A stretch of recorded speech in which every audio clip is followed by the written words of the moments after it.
So this is a National School of Drama student diploma production, which is inspired by Waiting for Godot, Samuel Beckett's Waiting for Godot. Uh, the name of the play is trans.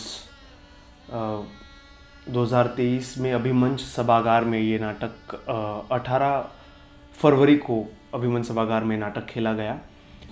इस नाटक में जो performers है उनके नाम मैं ज़रूर आपके सामने रखना चाहूँगा. जयश्री पाटिल, शाज़िया बतूल, प्रतीक्षा कोते, अप्सरा खान, प्रेरणा जोशी, पोली फुकन, मल्लिका लोखंडे, आलोक रंजन, चंदन कुमार. इसके सिनेमाटोग्राफर और editor Pankaj Bharatlata. Set execution Sharad Jadhav. Light design Valmik Jadhav. Costume design by Gauri Deval. Dance and choreography Prerna Joshi. Projection design Nitin Kumar.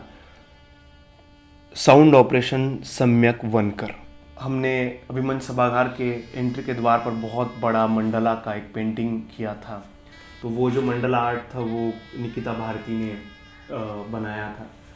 संबल जो बजाने वाले लोग थे उनका नाम सोपान, ज्ञानेश्वर और सोनू. ये तीनों लोग थे जिन्होंने समई और संभल इन दोनों वाद्यों को नाटक के दौरान लाइवली बजाया था. आर्ट को पर्सनलाइज करने की बहुत ज़रूरत है. आर्ट को अपने जीवन से, अपने हैपनिंग से, अपने लाइफ के एक्सपीरियंस से जोड़ देने की बहुत ज़रूरत है. जहाँ आप अपने लाइफ को, अपने पार्ट को, अपने पर्सनल जीवन को पब्लिक के सामने आर्ट की तरह लाते हो, ना कि आप अपनी एक जीवन के एक्सपीरियंस से एक कहानी बनाते हो और उस कहानी को दिखाते हो. बट आप ये करते हो कि आप अपने जीवन को ही आर्ट में सत्य रूप से, रियल फ्रीक्वेंसी के साथ दिखाते हो. तो ये मुझे बहुत इंटरेस्टिंग लगा कि क्यों ना to take personal life in art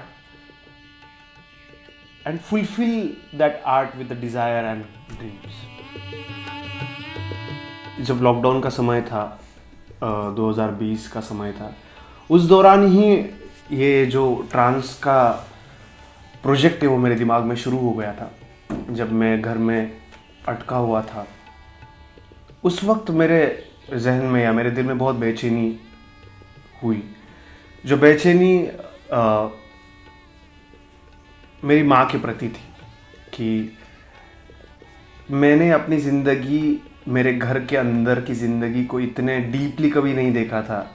जब मैं लॉकडाउन में अटका तो मेरी माँ की ज़िंदगी को मैं बहुत डीपली देख पाया और मैं बहुत डिस्टर्ब हो गया उस जीवन को कि बरसों से, बहुत दिनों से ये फर्श हर रोज़ साफ़ होती है, बहुत दिनों से ये कपड़े प्रेस होते हैं इसी घर में, इसी किचन के उस स्टाइल पे हर रोज़ पोछा मारा जाता है और एक ही पर्सन उसको मारता है. तो ये मुझे बहुत इंटरेस्टिंग भी लगा और बहुत बहुत डिस्टर्बिंग भी लगा.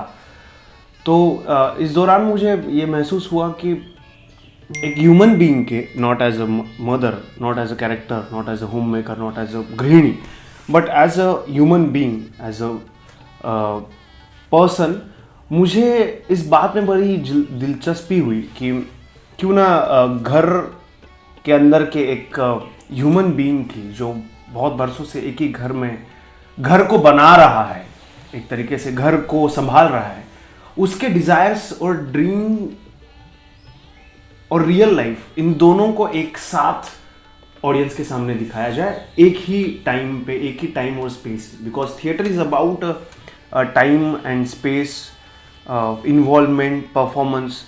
तो मुझे ये बहुत थिएट्रिकल कॉन्सेप्ट लगा कि डिज़ायर्स, ड्रीम्स और एम्बिशंस को हम परफॉर्म करें और रियल लाइफ को, जो एक्चुअल लाइफ है घर के अंदर की, जो लूप है, जो हर रोज़ एक ही चीज़ होती है, उसको हम क्यों ना कैमरा से रिकॉर्ड कर लें और रिकॉर्डेड लाइफ की तरह एक बड़े स्क्रीन पे प्रोजेक्ट करें, उसके सामने डिज़ायर्स और ड्रीम्स को प्ले करें.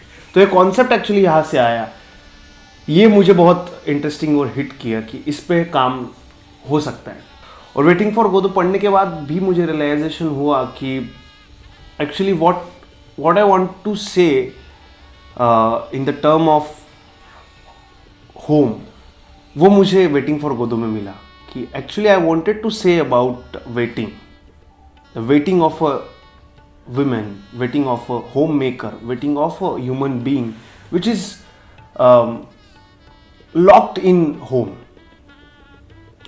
उन दीवारों के बीच में ही वो जिंदगी है और हर रोज वो जिंदगी उस घर को बनाने के लिए, उस घर को जीवित रखने के लिए परोसी जाती है।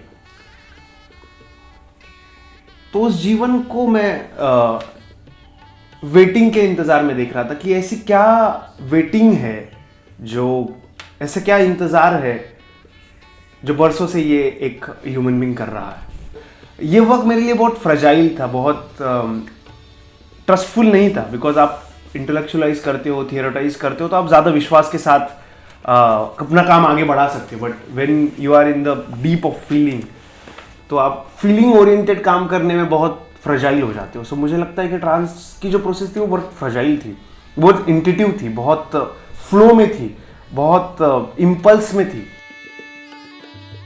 सो हमने इस पूरे प्रोसेस के दौरान इम्प्रोवाइजेशनल तरीके से नाटक को बनाने की कोशिश की।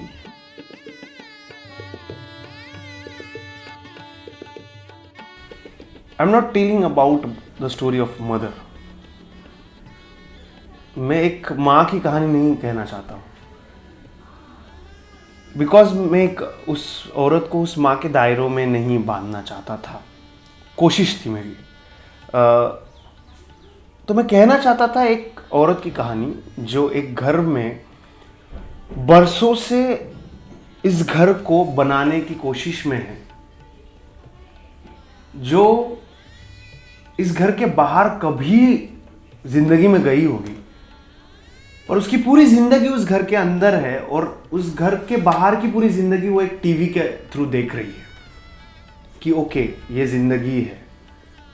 तो मुझे ये बात ज्यादा हिट की कि मैं अपनी माँ को माँ के नजरिए से नहीं देख रहा हूं, बल्कि उसके अपने नाम के नजरिए से देख रहा हूं। ये जो रिकॉर्डेड लाइफ है, एक्चुअली ये लाइफ ये होनी चाहिए थी क्या? एक्चुअली ये लाइफ थी क्या? जो नाटक में भी आप जब भी नाटक देखोगे आपको दिखेगा कि नाटक में एक टीवी के अंदर कंटिन्यूअस एक प्ले चल रहा है और एक लाइव स्टेज पे एक अलग नाटक हो रहा है और एक स्क्रीन पे अलग नाटक हो रहा है। सो ये तीन नाटक एक साथ जब चल रहे हैं, उस दौरान आप अपनी चॉइस से सिलेक्ट करते हो कि मैं रियल लाइफ को चुनूं या ड्रीम लाइफ को चुनूं या डिजायरेबल लाइफ को चुनूं या टेलीविजन के ग्लैमर लाइफ को चुनूं। उस दौरान आप खुद जब चुनना शुरू करते हो ट्रांस देखते वक्त, तब आप खुद को रियलाइज कर पाते हो ओके मैं रियल लाइफ से डिजायरेबल लाइफ में देख रहा हूँ। नो, मैं तो सिर्फ रियल लाइफ को ही देखना चाहता हूँ, ये तो सब फेक है। और कहीं आप देखना शुरू कर देते हो कि ओह ये जो टीवी के अंदर का ग्लैमर ये ज़्यादा मुझे पसंद आ रहा है। सो इस नाटक में आप अपने चॉइस से सिलेक्ट करते हो कि आपको क्या देखना है, and that makes art democratic.